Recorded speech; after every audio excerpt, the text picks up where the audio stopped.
I'm pleased to be joined once more by Professor Mark Connelly, an old friend of the podcast. Mark has contributed a massive amount to some of the lesser-known aspects of the Great War, especially that interwar period of battlefield pilgrimage, and is the author of numerous articles and books on the subject. During the First World War centenary, he was hugely successful with a number of engaging projects, and he joins us tonight because of an excellent talk Mark gave at my local Western Front Association meeting here in Kent.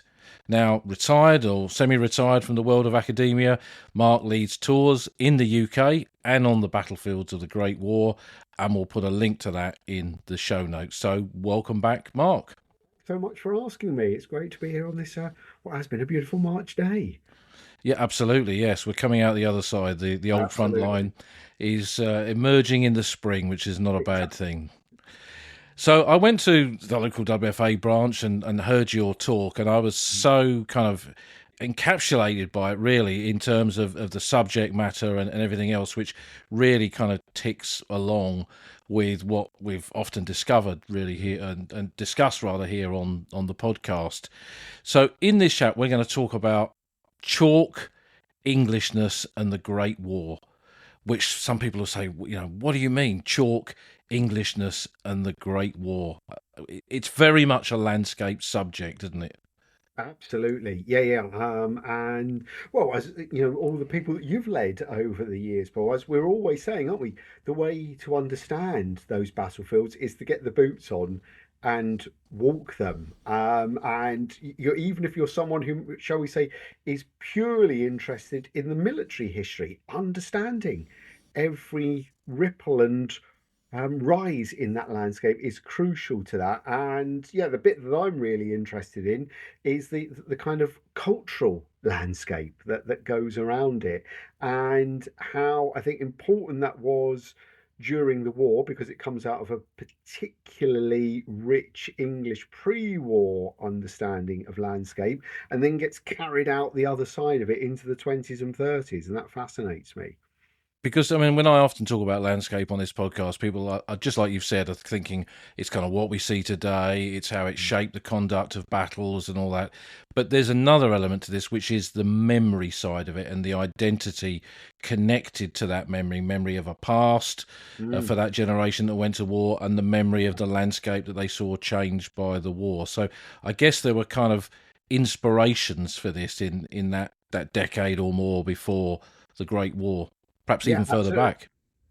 And I think one of the reasons why that incredible generation that goes to fight the war, shall we say, particularly in its more educated end, and that's not making any kind of slant about anyone who wasn't at that same scale, but anyone who had the kind lucky enough to have the kind of rich, deep, wide education that people of a certain background got in Britain before the war, is taking with them to war an amazing set of mental glasses through which to see the landscape. And so much of that pre-war English culture is actually a celebration of Southern England, just as it will be all over again if we leap forward in the Second World War and kind of propaganda images of the White Cliffs of Dover and Spitfires flying over it and all of that.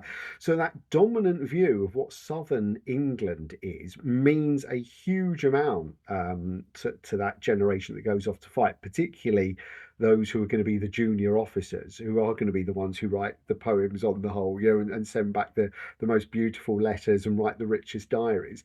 And then we get mixed into this that amazing accident that they are seeing the same prehistoric geography in France, particularly across Picardy and through the Champagne. So therefore, the despoilation of something that looks so much like the England that they've been brought up to revere, I think really brings them up sharply and makes them realize how lucky they are that their own beloved nation doesn't suffer this kind of martyrdom. So it's that kind of trajectory that I find really fascinating. And we mentioned chalk because a huge part of Britain's geology is kind of chalk downland or land Mm. dominated by chalk. We had a question about this actually on the podcast from an American listener who was not familiar with that kind of idea. But when we say English chalk landscapes, we're talking about a particular area of Britain, Yeah. really, aren't we? Yes, yeah, I think we're talking about a zone that's, understood by people like Edward Thomas as running essentially from about the edge, the sort of easternish edge of Dorset through Hampshire, through the Sussexes and into Kent. And maybe, yeah, it's taking in a little bit of Surrey as well and is jutting up, that it's kind of romantic.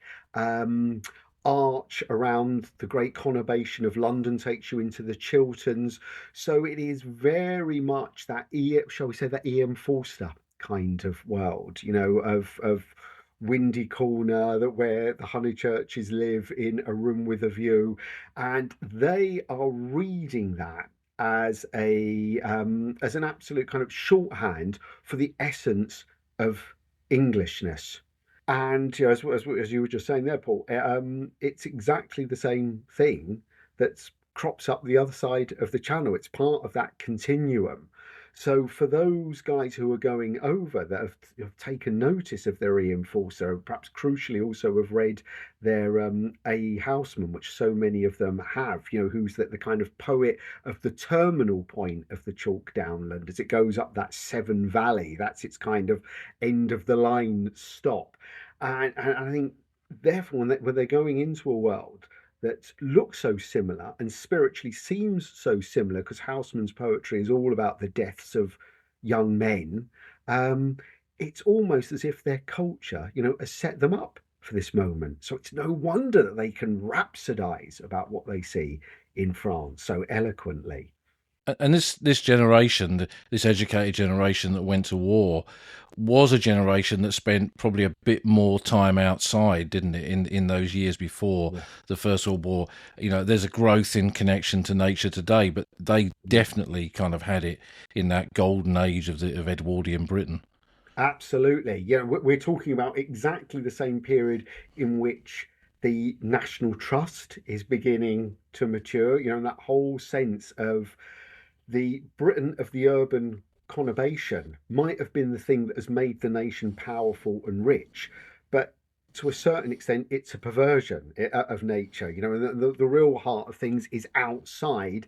And therefore, by doing the tramping, putting in the miles, you connect with the landscape, and therefore you connect with the deep heart of Englishness. It almost literally comes up through the soles of your walking boots.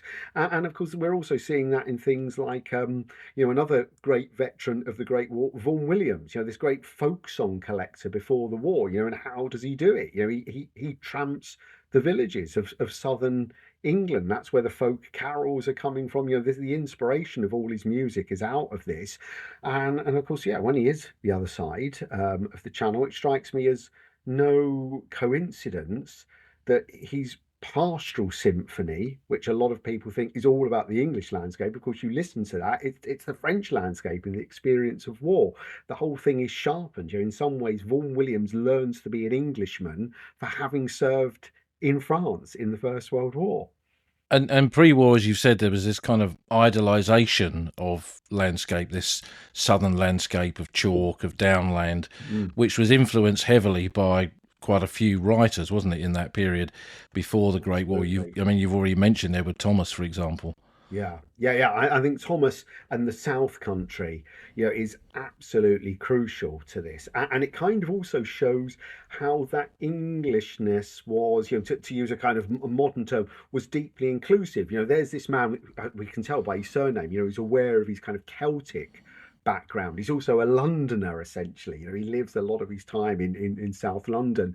Um, and yet he finds a way into the past and into a kind of spiritual sense of equilibrium with the world by walking southern England. That's where it's all at for him. That makes sense of the world, and we see it so often being dropped in, by other poets, other writers, painters. The young Paul Nash, is going to say that things like the Whittingham clumps before the war, these chalky outcrops grab his imagination, and he connects it, with Roman camps. So we go deep, deep, deep, even before the English, as it were. You go deep into Britishness, Romano Britishness, and then after the war, after what he's seen, in France and in Flanders, of course, he then it becomes his obsession. These places. This is what he paints throughout the rest of his life, really. And Edward Thomas's work was probably more popular before the Great War than people realised, wasn't it? I mean, these were quite influential books that he wrote. Absolutely, yes, yeah, yeah. And that they're running to multiple editions. They're going to be republished during the war and after the war, posthumously. When then they're also then running in parallel with people like H.J. Massingham, and that whole H.V. Morton as well, in search of England that's happening in the 20s and 30s. Someone like, and of course it's then supercharged by the new young poets that have emerged in the Great War that survived, like Edmund Blunden. And he's heavily on board with all of this. And so a world in the 20s and 30s, particularly by the early 1930s, that is just beginning at its richer end, or down to its upper middle class end, to discover the glories of motoring. When we get the birth of what we would now call the modern, motor guidebook. So much of that is also emphasizing that chalky landscapes are the heart of Englishness. And I think that the insistence upon that is because the war has sharpened the appetite for it. It has made it seem so much more relevant. As I come back to that point, because something so like it has been absolutely despoiled in France.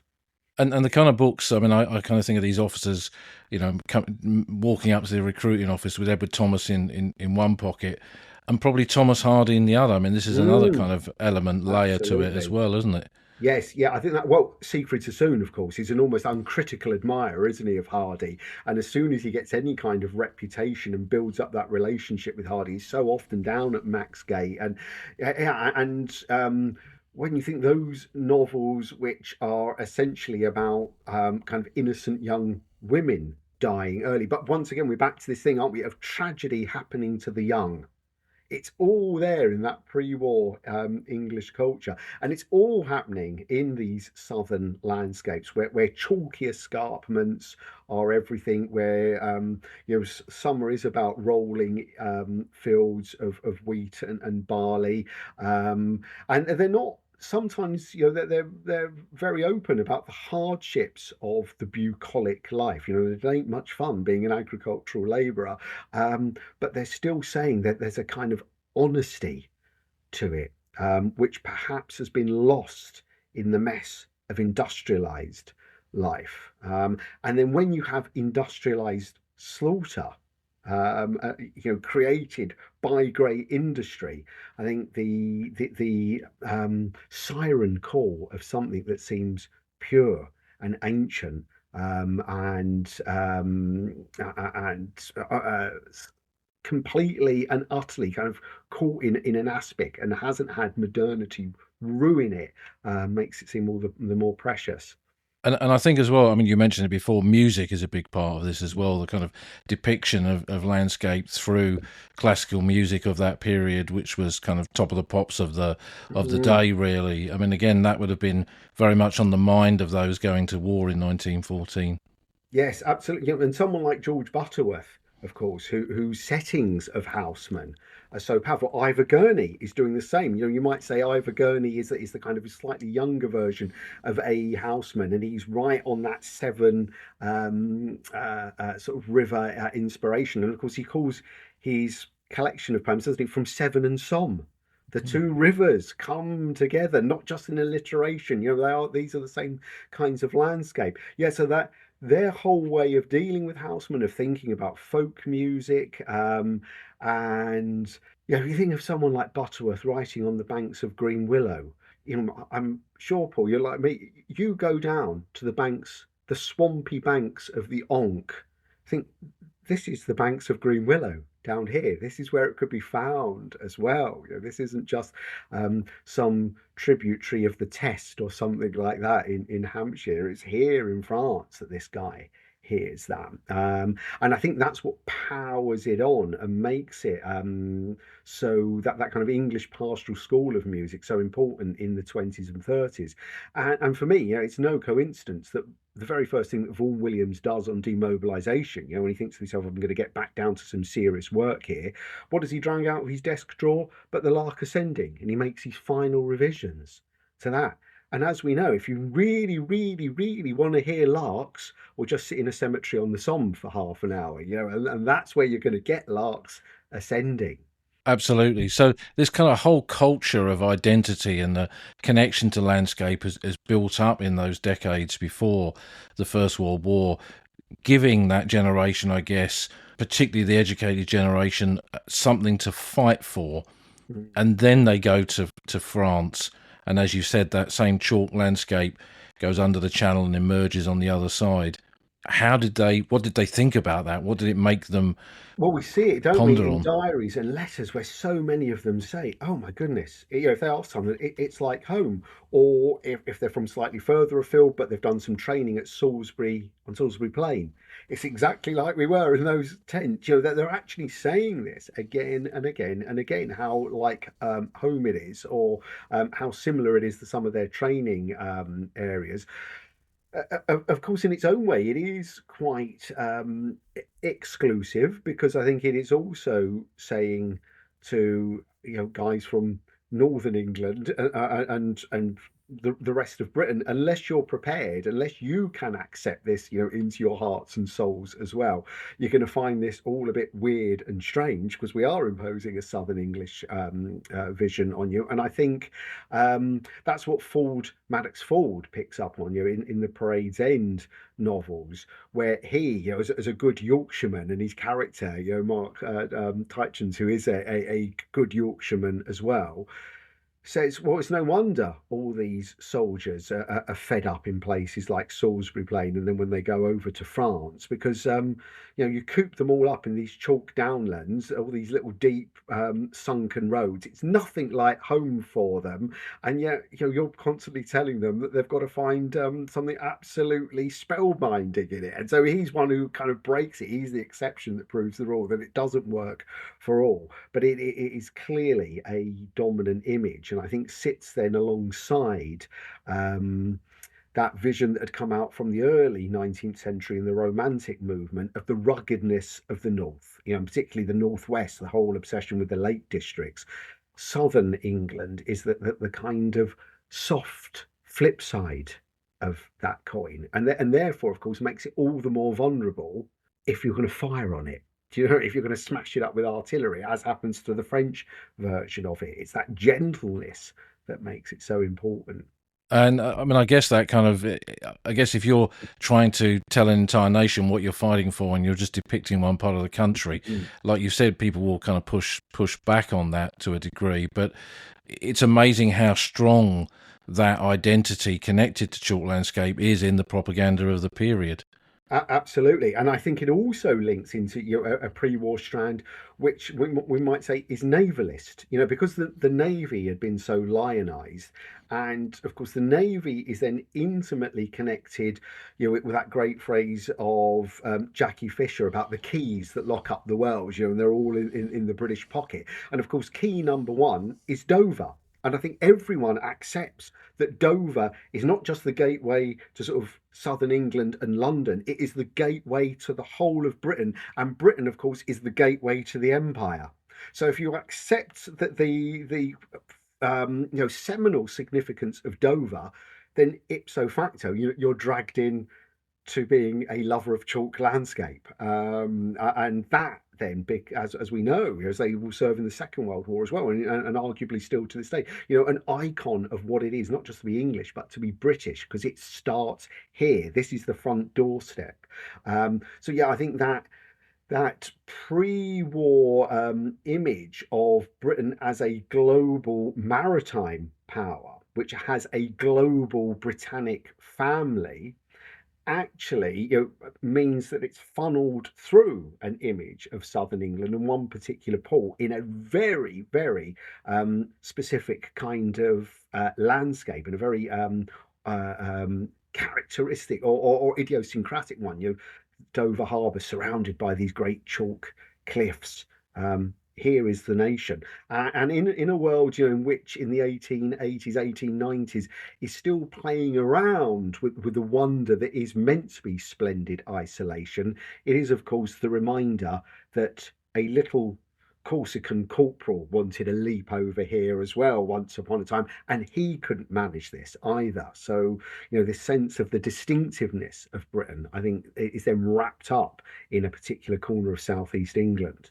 And once they get to the Western Front and we talk about these chalk landscapes, the epitome of this really is the Somme battlefields, where 110 years ago, all those thousands of men were descending on the Somme, beginning their preparations for that big push that, who knows, might end the war, change the war, shape the war, who knows. But it's a landscape that is this chalk landscape. And in your talk, you talked about chalk trench nomenclature, which was, I thought, was a great phrase. Yeah, well, we know, don't we, from the trench maps, just how many. Well, there are genuine chalk pits, so you expect to see those scattered everywhere. I mean, they're at loose as well, aren't they, the chalk pits? But yeah, chalk farms, chalk alleys, chalk trench, they're all there. Chalk palace dugouts, which I think I said is my favourite. I think that was up on the Albert Poem Road on the side of that.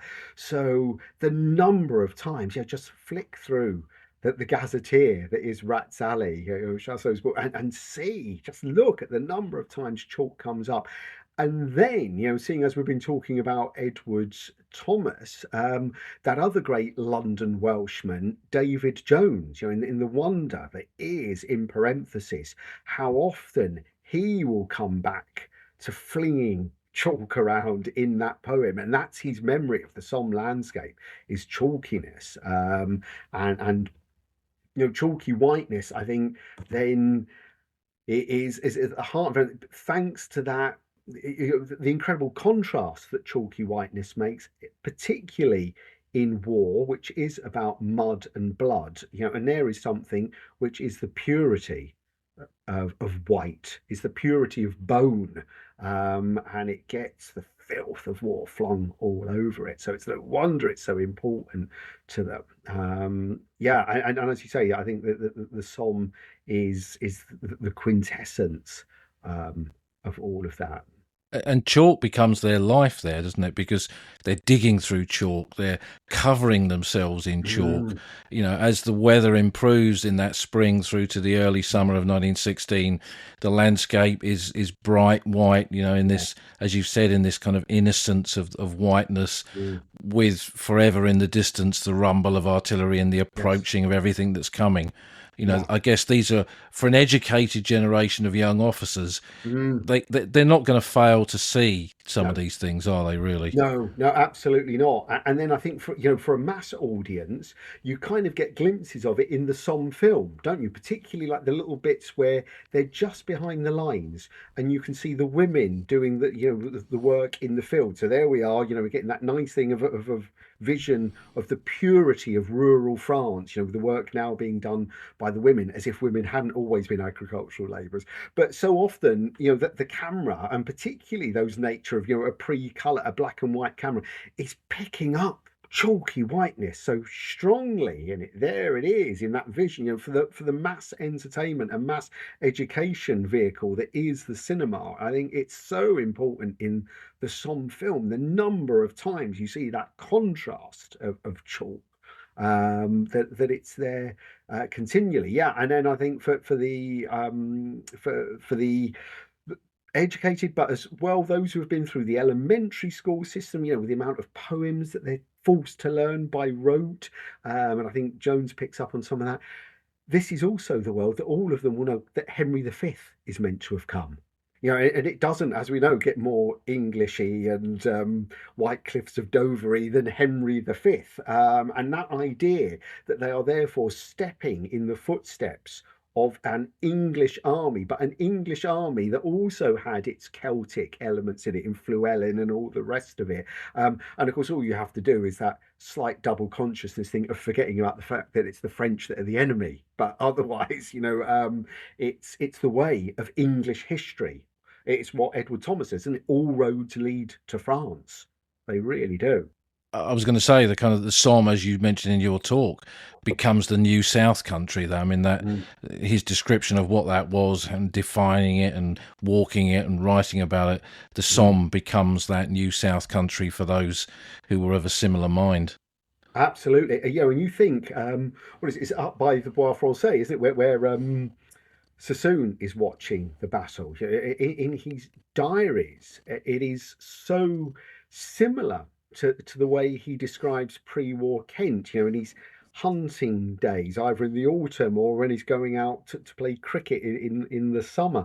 And of course, that bit, they call it Crawley Ridge, don't they? I think so. It is Crawley and Horsham. It is Yeah. Sussex. That's what they are seeing. I mean, of all things to name it, I think that gives it all away. The fact that that ends up being called Crawley Ridge there, that they are seeing an absolute mirror reflection of home, that they've really got that. And it's part, I think, of that kind of categorizing of the topography of the Western Front, which you see in the introduction to British artists at the front, produced in 1918, where the introduction says that essentially each zone of the front is like somewhere in Britain, which means that people from all over Britain can feel a connection. And they talk about the fact that the zone up near Luce, makes the miners feel that they're somewhere homely. But the two big zones that he picks out, he says it says that around Ypres is like being near the sink pools. It's like being near Winchelsea or Rye, this bit where chalk meets sand and gravel, and somewhere where the kind of tide of history has gone out. This ancient medieval city that was once so important and is now been left behind by time. So there's Ypres, which is Winchelsea and Rye, and then there's the great stretch of sort of Arras Somme, which they say is like Hampshire and Wiltshire. So the two great battlefields are intimately linked with English landscapes. And you begin to have literature of the period begin to talk about this in exactly the same kind of way. John Macefield's Old Front Line, which this Absolutely. podcast is named Mm, after, mm. it would be a good example of that, I guess. Yeah, absolutely. I think and I think for Masefield, when he comes out, that, clearly he feels the pathetic weight of that landscape, doesn't it? It gets right to his soul. You can see it in every page of that book, can't you?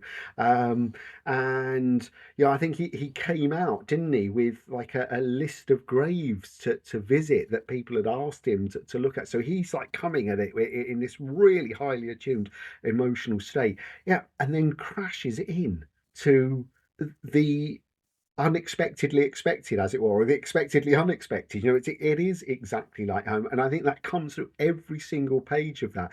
That if you were to say do a blind reading and avoid and somehow filter out words like shell holes, and then put it against a guide to southern England, just how often would you confuse the two? I think Masefield really gets it. I think that great Irishman William Alpen gets it. The way he paints that Somme landscape in that late spring and early summer of 1917, where it's all about the sunshine glistening on the chalk, isn't it? And then the effect that wildflowers then have, their riot of colour against this bony whiteness, that's what captivates him. And he then nails a vision of southern England, and so often some of those more distant landscapes that he paints, where the spring and the summer have got on a little bit more, like the one of La Boisselle. again, sort of strip the title off that and call it something like Horsham, Summer of 1917, and I don't think you'd notice the difference. You might say, "Oh yeah, that's exactly what it looks like." Even that one he did was the Thinker on the Butte, Yes. where it's a soldier on the Butte de Yeah. Wallencourt. Mm. Strip off his webbing and Mm. helmet. He could be an Edwardian walker somewhere on the downs. Absolutely. Absolutely. Yes. I mean, that could be Edward Thomas, couldn't it? Yeah, I've settled Yep. down.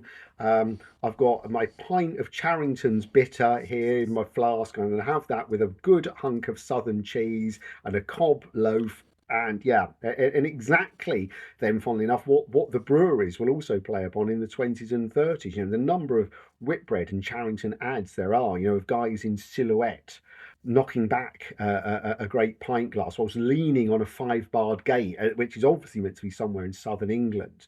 Yeah, this. So I think it's then also part of that argument that the Great War, certainly for the British, does not. The cataclysm does not rip it from its past. In fact, it makes its past all the more relevant and all the more revered. It's perhaps not like Germany, thanks to a kind of revolutionary collapse, and Weimar culture is such this vibrant, modern, distinctly different thing. I think the English seek some sort of solace and comfort in tradition, and the stability of things.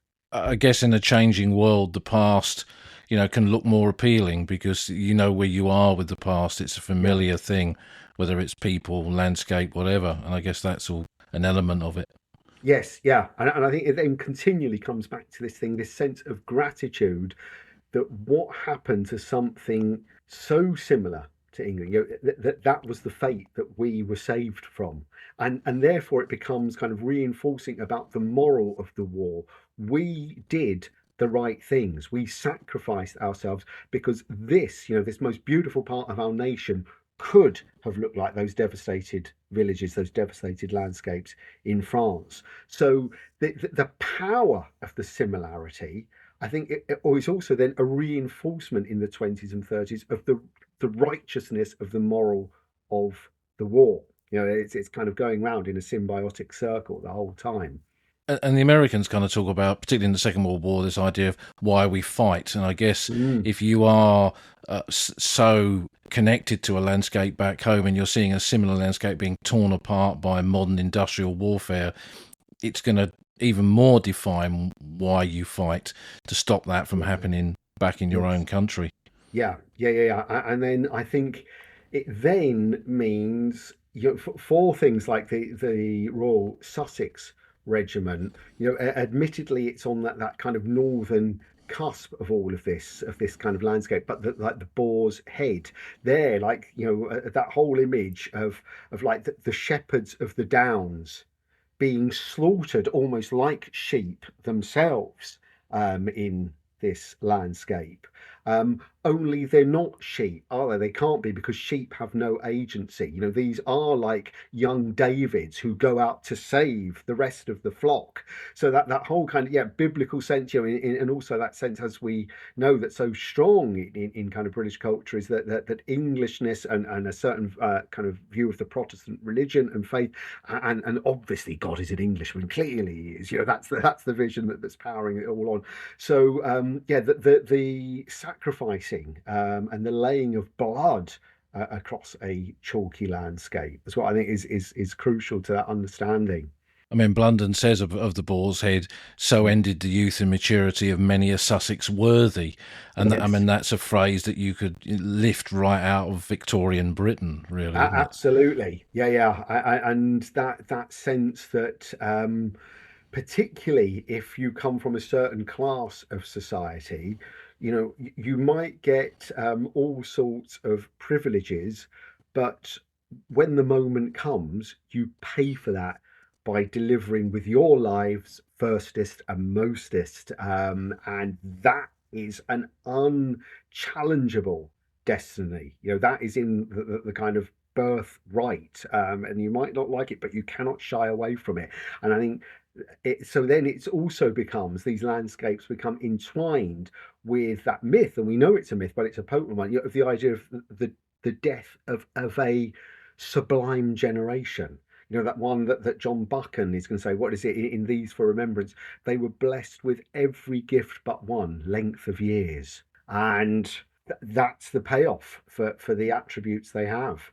And it's not just people writing about this experience of landscape abroad. I mean, you've already mentioned it with Orpen, but the official war artists, which is another kind of new aspect of 1916 with the development of cinematographers, official photographers, and then war artists. I mean, Neverson is a classic example of this as well, isn't he?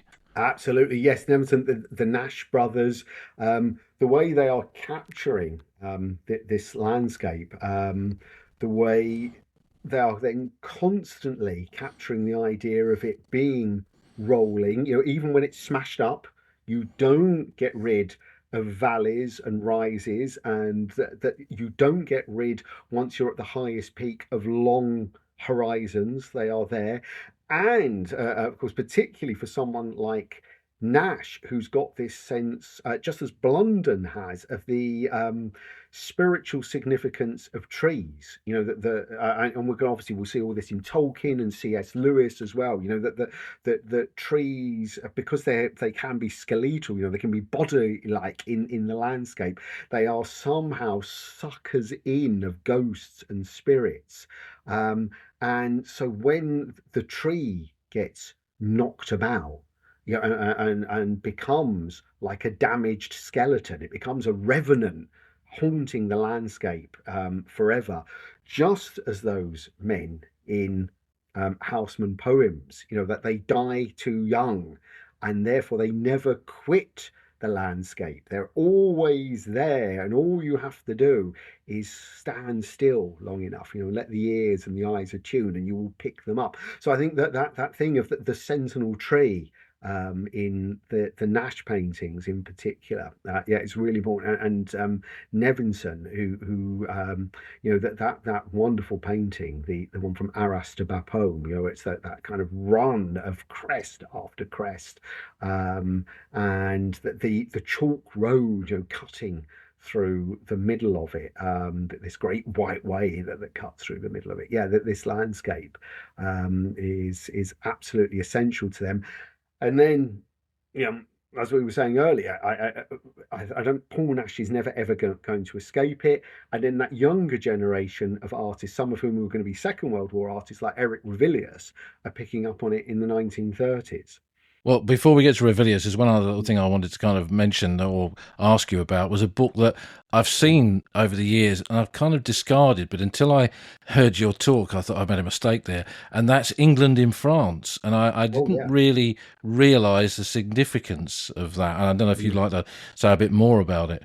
Yeah, I just think that is an absolutely fascinating book, of illustrations. There he is. He's an established pre-war artist, particularly architectural artist and etcher and sketcher, and he's commissioned to go out and join. It's the 58th London Division. It's one of the London divisions, isn't it? It's just escaped me at the moment. And he accompanies them around France, and he's making these sketches, of everywhere where they fight, everywhere, but particularly behind the lines as well, where they're billeted and encamped, and everything that he sketches there is so similar to what he's doing in the pre-war world, where he's essentially drawing kind of proto-national trust guides to great houses of England. It's almost like he's a Charles Ryder, before Charles Ryders were invented for Brideshead Revisited. And then the opening pages and the opening chapter of the book is a juxtaposition, of images of villages in places like Wiltshire with places like Corby behind the lines, on the Somme. So it's not even subtle, shall we say? The page is open, and you're looking at the images side by side with each other. And so England in France is far more than simply there are blokes from England in khaki standing here fighting alongside the French. It is literally that it is here. You can see it with your eyes, something that's similar to Britain. Yeah, and I think that's a fabulous book that's well worth the flicking through on nice summer afternoons as well as dark winter evenings. Yeah, I mean, it kind of shows that not every book about the Great War has to be about bombs, bullets, and bayonets. It's kind of, I guess, I mean, it was published, I think, just after the war, wasn't it? Yeah, Is 1919, I is think. it? Yeah. Yeah, I mean, is it part of the kind of they're kind of defining and recognizing and valuing sacrifice? And I guess this is kind of part of that message, maybe. Yes, absolutely. I mean, it strikes me that it is a war memorial in book form.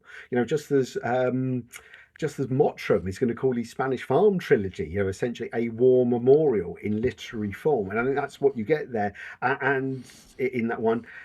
And it's so potent because it is that mixture of the visual and the printed word. They're running alongside each other.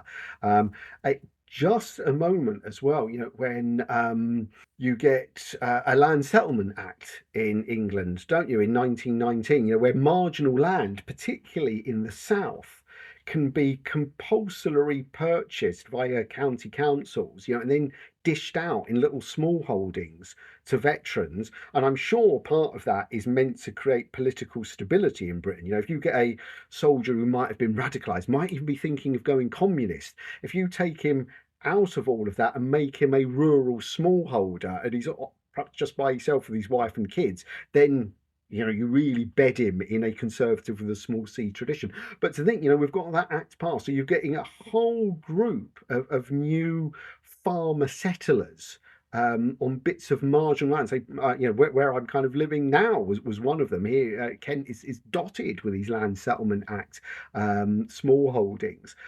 So we get an England that is trying to revitalize itself through a vision of its landscape, and it's intimately tying its veteran soldiers to that, and it's going to live on and be incredibly powerful through the 20s and 30s. And anyone who reads, to come back to Siegfried Sassoon, if you read that Schurston trilogy, when he's back home in Kent, the similarity between the descriptions of landscape here, and what he's experienced, particularly behind the lines in France, I think is remarkable. I mean, Edward Thomas didn't survive the war. That kind of master of the definition of an English landscape Mm, in the decade or so before the Great War. He doesn't survive the war, but most men come home, and I yeah. think that's the important element here, isn't it? Because Yes. they've seen that Yeah. pre-war landscape, Yeah. Yeah. they've seen that Mm. wartime changing landscape, and then it kind of begins to influence how they think about a new landscape, a new world beyond the Great War. And Yes. that then goes on to, I guess, influence the next generation of people who depict landscape in Britain. Yes. Yeah. Yeah. And that's where people like Revilius do come into it, don't they? Those so many of those Revilius paintings of the of Sussex, and the South Weald and all the rest of it. His essential viewpoint is often, it strikes me, his axis is north south. So he's directing our gaze towards the channel. And you will see paths leading away from his point of view, where he's kind of stuck his easel.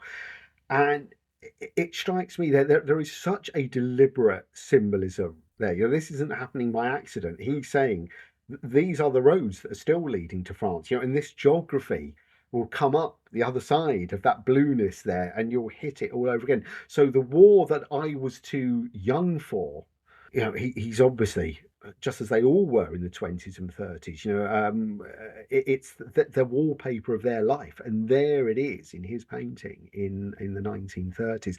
And I think where you've then got a world in which the Imperial War Graves Commission is doing everything out of not just stone, not just any old stone, but Portland stone, the chalky, limestoney, outcroppy bit, right down there on the edge of this great southern escarpment.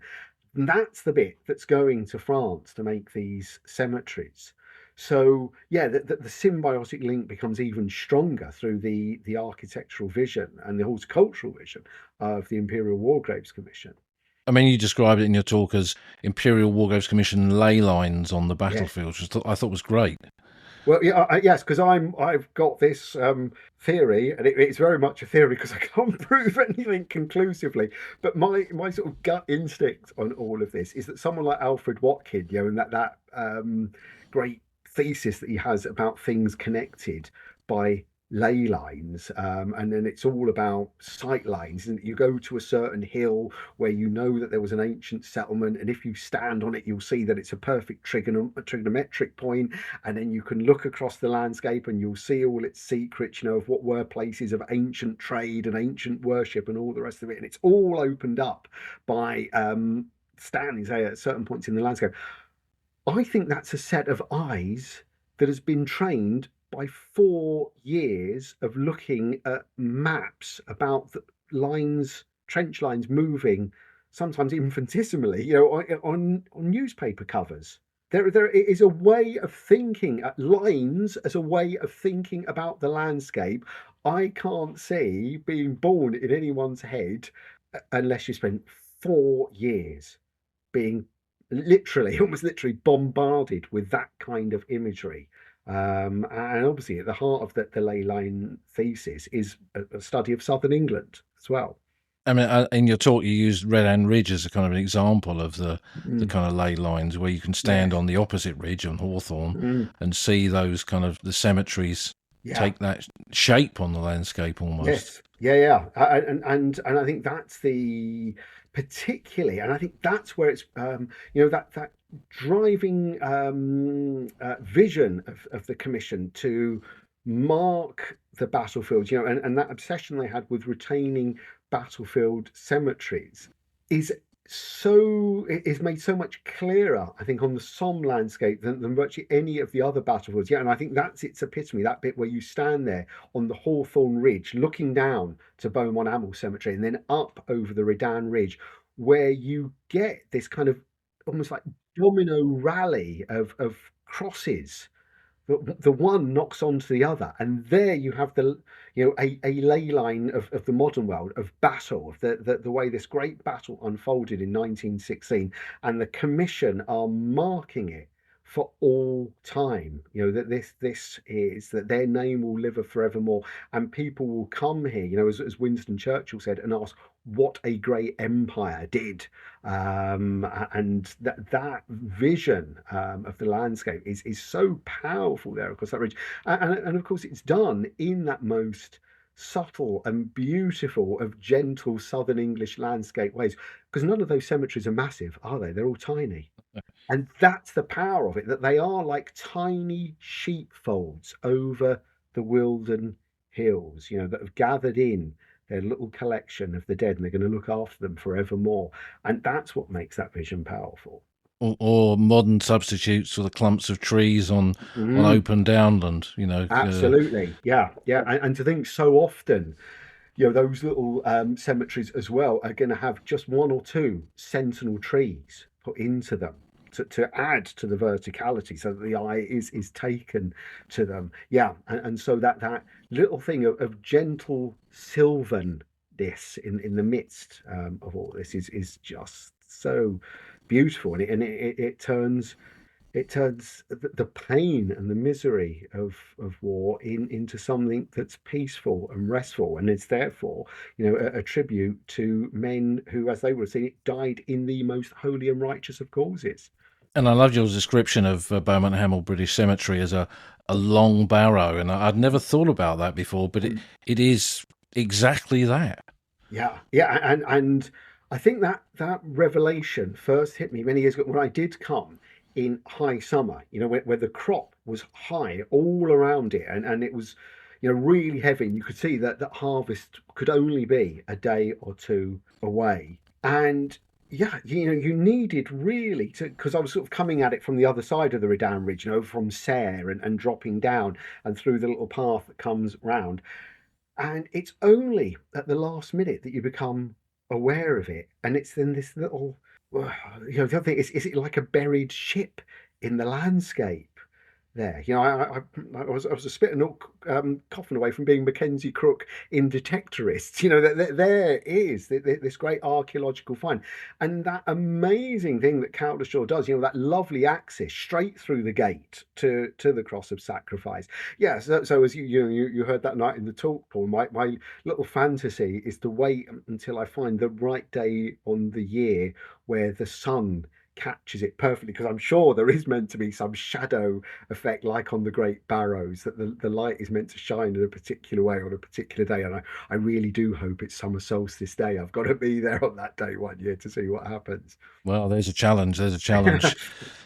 And kind of thinking that, with that generation had gone to war to fight the war to end all wars, and whether they believe that once they come back is perhaps another thing. But as the 1930s approach and the work of the new generation of those who depict landscape, like Revilius, who I think, his idea of deep England, I always felt with Revilius that he wasn't just chronicling the past, he was lighting the future as well, as you've described in the work that he did.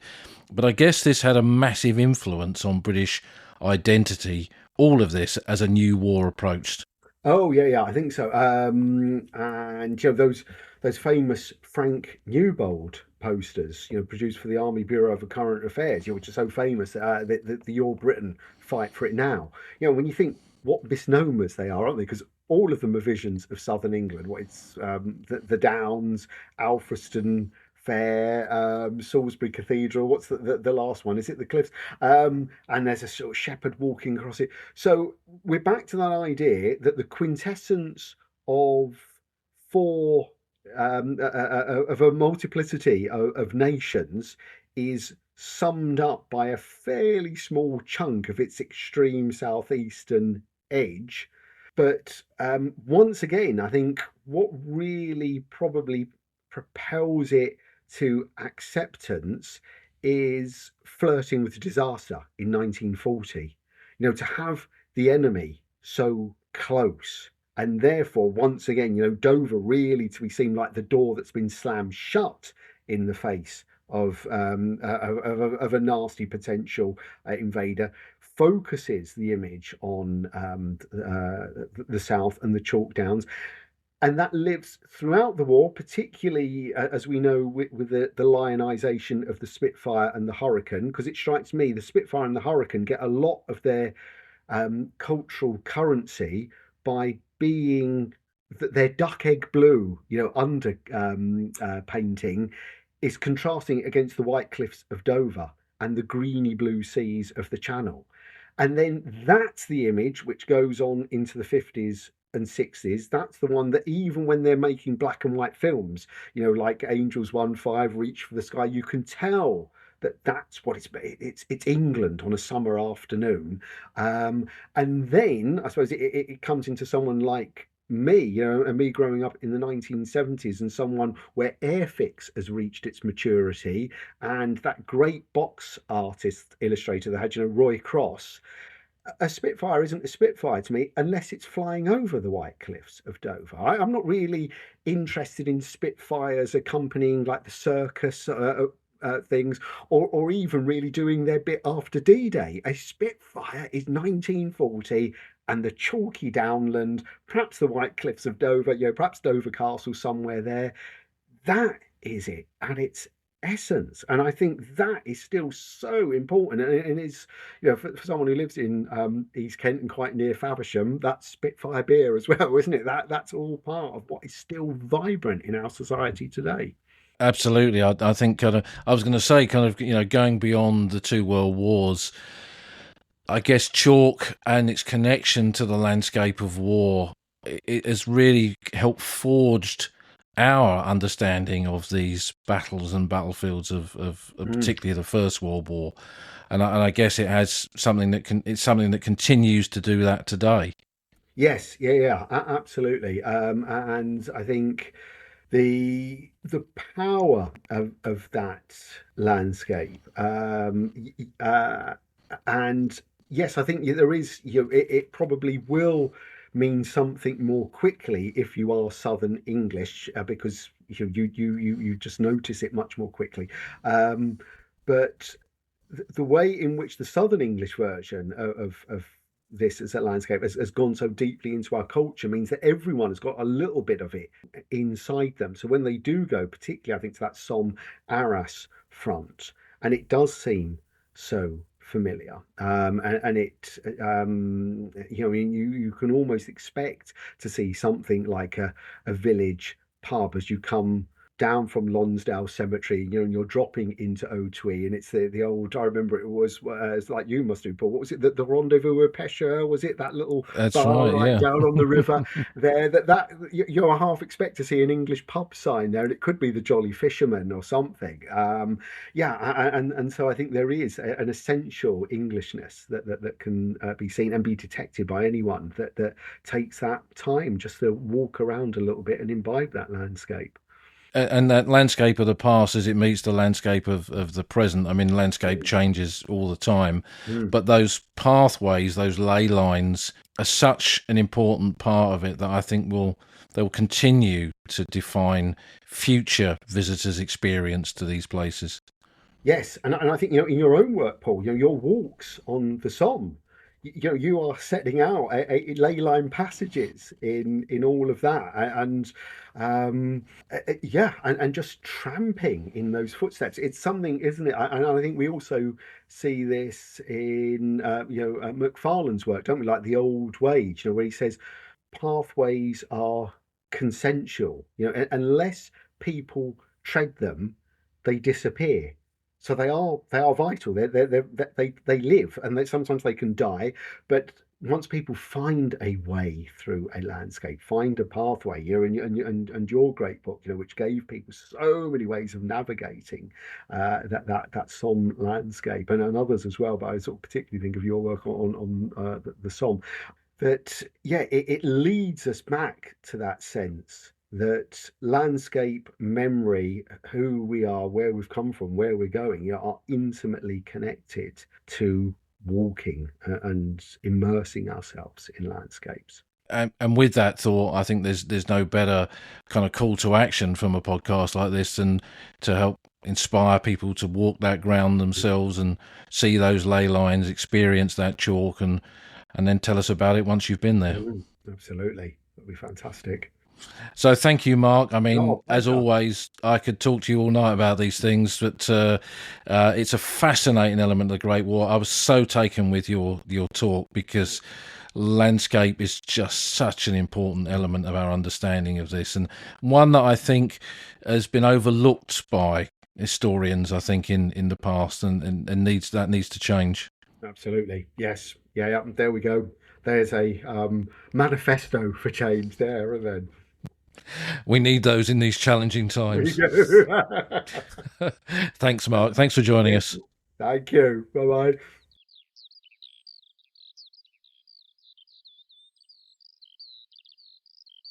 You've been listening to an episode of The Old Front Line with me, military historian Paul Reed.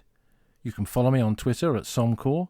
You can follow the podcast at Old Frontline Pod. Check out the website at oldfrontline.co.uk, where you'll find lots of podcast extras and photographs and links to books that are mentioned in the podcast. And if you feel like supporting us, you can go to our Patreon page, patreon.com/oldfrontline, or support us on Buy Me a Coffee at buymeacoffee.com/oldfrontline. Links to all of these are on our website. Thanks for listening, and we'll see you again soon.